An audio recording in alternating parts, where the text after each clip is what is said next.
This video sponsored by Buy Mode. இந்த ஆப்பில் நீங்கள் பர்ச்சேஸ் பண்ணக்கூடிய எல்லா ப்ராடக்ட்டும் ரொம்ப மலிவான விலையிலேயே உங்களுக்கு கிடைக்குது. இதில் நிறைய ஆஃபர்ஸ் அண்ட் கூப்பன்ஸ் ப்ரொவைட் பண்ணுறாங்க. ஸோ இதோட லிங்க் உங்களுக்கு டிஸ்கிரிப்ஷனில் கொடுக்குறேன், யூஸ் பண்ணி பாருங்கள்.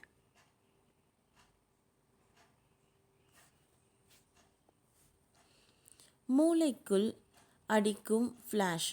ஒருவர் உயிரிழக்கும் போது என்ன நடக்கும்? திகைத்து நின்ற ஆய்வாளர்கள். பொதுவாக ஒருவர் உயிரிழக்கும் போது அவரது மூளையில் என்ன நடக்கிறது என்பது பல நூற்றாண்டுகளாக சாதாரண மக்களையும் ஆய்வாளர்களையும் குழப்பத்தில் ஆழ்த்தியிருந்தது. இதற்கு பதிலை கண்டுபிடிக்க ஆய்வாளர்கள் தீவிரமாக முயன்று வருகிறார்கள். இதற்கிடையே சமீபத்திய நடத்தப்பட்ட ஆய்வு முடிவுகள் இதற்கான பதிலை அளிப்பதாக இருக்கிறது. பூமியில் பிறக்கும் ஒவ்வொரு உயிரினமும் ஒரு நாள் இந்த பூமியை விட்டு போயே தீர வேண்டும். இதுவே இயற்கையின் விதி. ஒருவரால் நிரந்தரமாக இங்கு இருக்கவே முடியாது. அதே நேரம் உயிரிழக்கும் போது உடலில் என்ன நடக்கும், உயிரிழந்த பிறகு என்ன நடக்கும் என்பது குறித்து பலவித ஆய்வுகள் நடத்தி வருகிறது. மத ரீதியாகவும் சரி, அறிவியல் ரீதியாகவும் சரி, இதற்கான பதிலை கண்டறிய பலரும் முயன்று வருகிறார்கள். உயிரிழக்கும் நேரத்தில் நமது மூளையில் என்ன நடக்கும் என்பது குறித்து ஆய்வுகள் பல காலமாகவே நடந்து வருகிறது. இதற்கிடையே பிரான்டியர்ஸ் இன் ஏஜிங் நியூரோசைன்ஸ் இதழில் வெளியிட்டுள்ள ஆய்வு முடிவுகளில் இது குறித்து விளக்கியுள்ளனர்.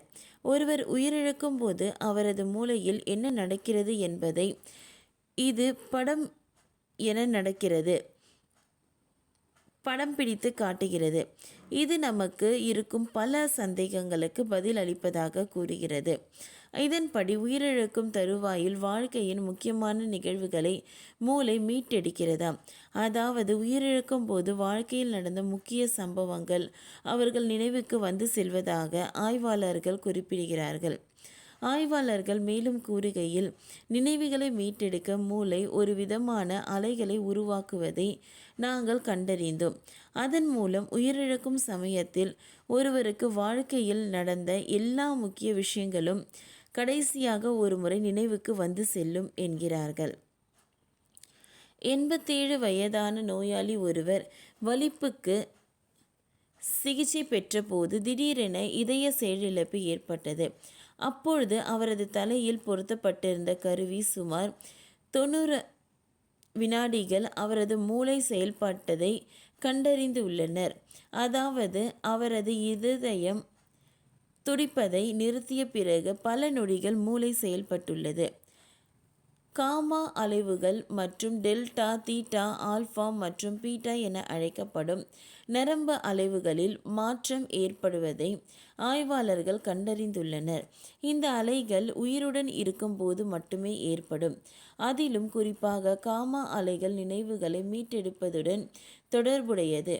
ஒருவரது இதய துடிப்பு நின்ற பிறகு இது போன்ற அலைகள் ஏற்படுவது ஆய்வாளர்கள் இடையே வியப்பை ஏற்படுத்தியுள்ளது.